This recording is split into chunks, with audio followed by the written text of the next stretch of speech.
Josué, capítulo de número 6, eu vou ler a partir do verso de número 17, está escrito: porém a cidade será anátema do Senhor, ela e tudo quanto houver nela.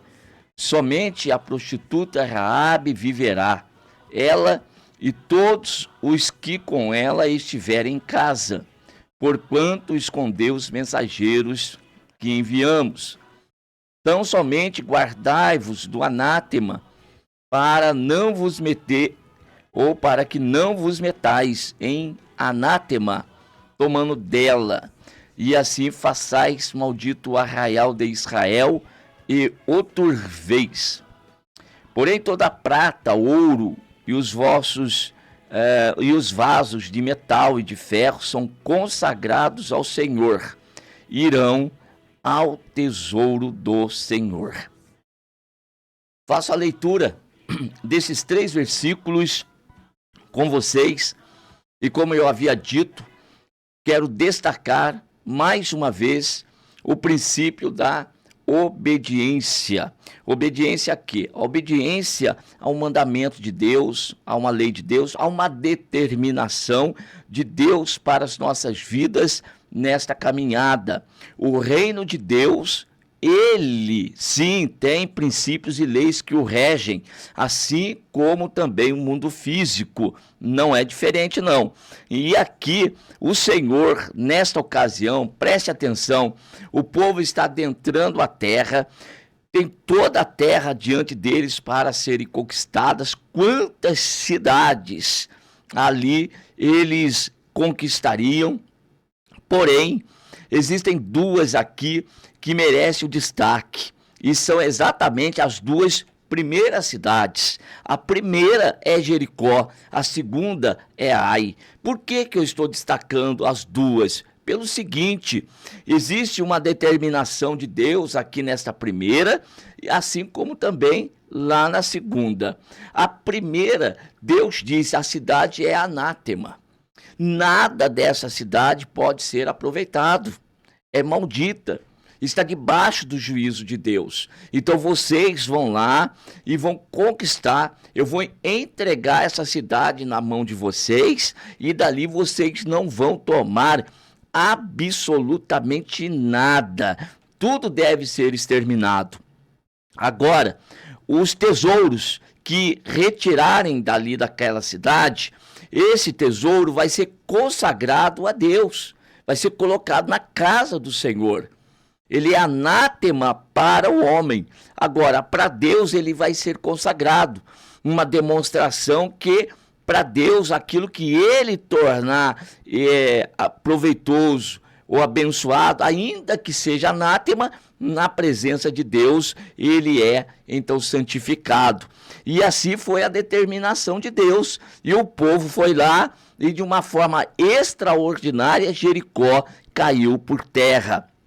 Muito bem, vencer uma cidade murada, uma cidade fortalecida, aparentemente intransponível, impossível de ser conquistada. No entanto, Deus colocou na mão do povo, deu na mão do povo. Foi um teste muito bom, porque o povo se anima agora em continuar a empreitada de conquista, uma vez que aquela cidade de Jericó, ela aparentemente era tão difícil, e Deus deu. Ora, as outras coisas ficarão ainda mais fáceis, e é exatamente isso que vai acontecer. A cidade de Ai, Josué mandou os espias também lá para analisar a situação, e voltaram.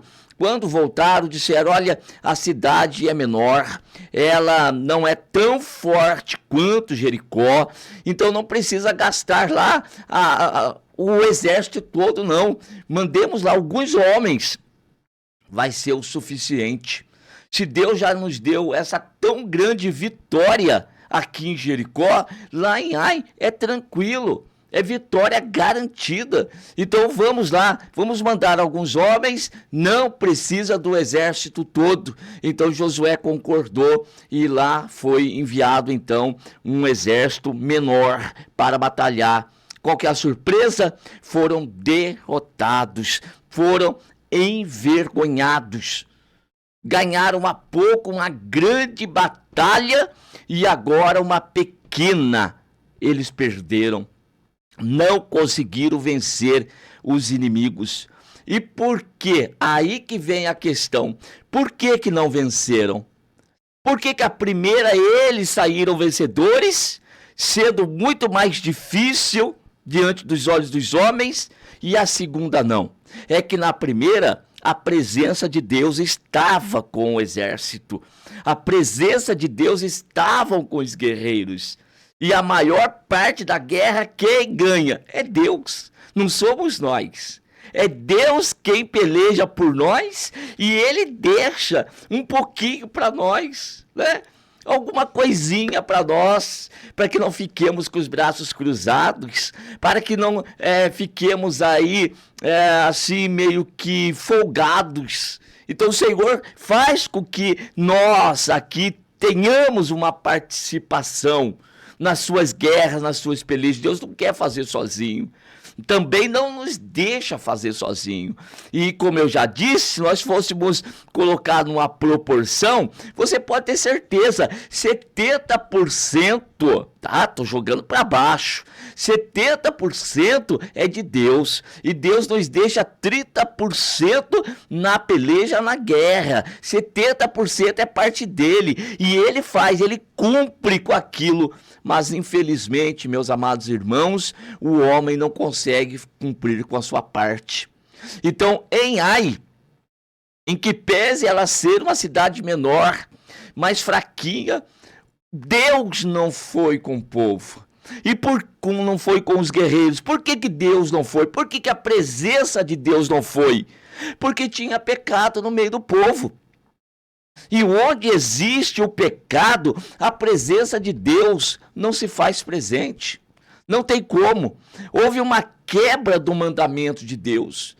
Houve uma quebra da aliança com Deus. Quebrar o princípio fundamental de Deus, que é a obediência. E onde que estava o pecado? Até então não sabiam. Quando aqueles homens voltam correndo lá do povo de Ai, que era um povinho menor, e colocaram eles para correr, e eles retornam, muitos morreram, tombaram nessa guerra, e quando volta para Josué, Josué vai buscar a presença de Deus, e aí pela orientação do Senhor, chegaram a um homem no meio do povo que havia desobedecido a Deus. Deus havia dito: a cidade é anátema, e tudo que existe nela deve ser destruído, queimado a fogo. E o tesouro é meu, pertence a mim. E o que faz então Acã? Acã vai tomar para si uma capa babilônica, uma cunha de ouro e 200 ciclos de prata. Ele vai esconder, como que ali ninguém tivesse vendo. Fez as escondidas. Realmente, homem nenhum viu. Ninguém notou o que ele havia feito. Mas ele se esqueceu de Deus, não é? Irmãos, os princípios de Deus estão aí para serem obedecidos. E quando há uma quebra, então nós fazemos com que não haja, olha, a sequência natural das coisas da presença de Deus. Então, quando você conhece os mandamentos, você conhece a lei, e você vive a lei, você vive os mandamentos do Senhor, você obedece integralmente à palavra de Deus, as coisas vão acontecendo naturalmente, as bênçãos vão chegando, as portas vão se abrindo.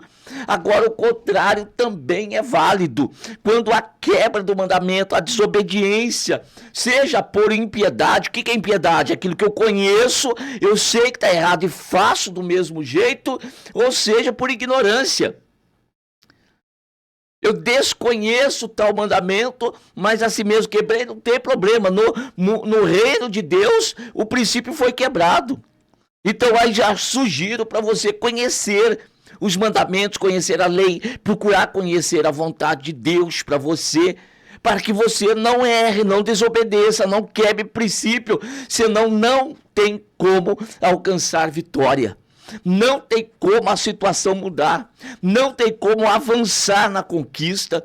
Você pode ter conquistado grandes coisas até agora, mas se desobedecer aos mandamentos de Deus, coisas menores vão te derrotar. Inimigos mais fracos vão te derrotar, porque o Senhor diz para cada um de nós que quem peleja é Ele, quem guerreia as nossas guerras é Ele que nos torna vitoriosos na terra. Não é a nossa sabedoria, não é a nossa inteligência, não é a nossa força. Diante dos inimigos, nós notamos, nós somos fracos.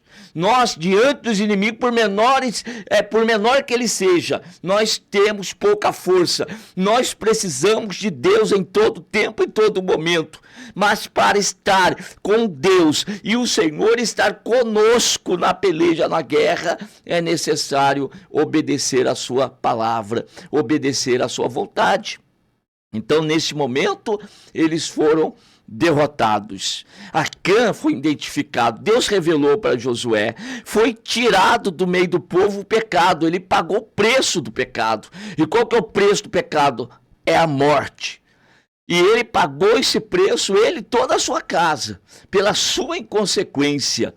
E depois que o pecado é tirado do meio do povo, então eles retornam para Ai com uma estratégia dada por Deus, e agora eles vão sair vencedores. E o destaque para vocês aqui está no capítulo 8 e o verso de número 2. E farás, pois, a Ai e a seu rei como fizesse a Jericó e a seu rei, salvo que para vós saqueareis os seus despojos, o seu gado. Põe emboscadas à cidade por detrás dela.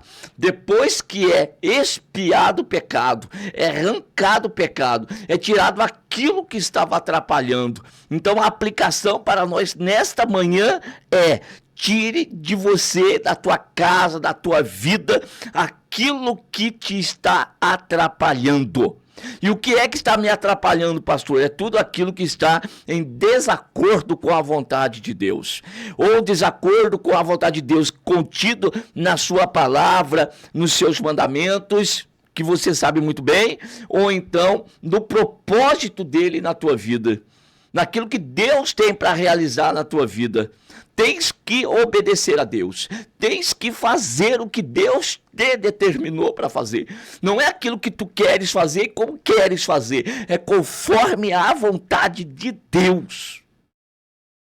E sempre há outra opção, como eu disse. Obediência implica em ter opções. A primeira, que é a palavra de Deus, a ordem de Deus para obedecer, e as outras para quebrar a obediência, para quebrar o mandamento. Então, para Acã apareceu ali o ouro, apareceu a prata, aquela capa babilônica, uma opção para ele. E os seus olhos se encheu, a cobiça tomou conta, e aí se esquece da palavra de Deus.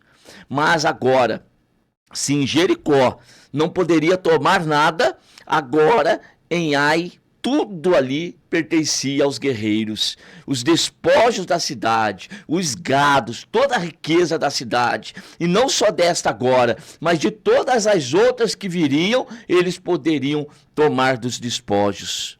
Então preste atenção que eu vou encerrar a mensagem com esta aplicação para as nossas vidas.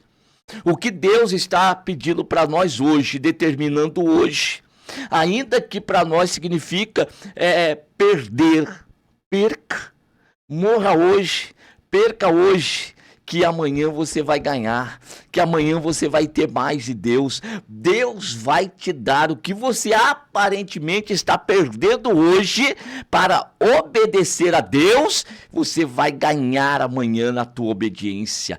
Deus tem te preparado algo melhor para amanhã.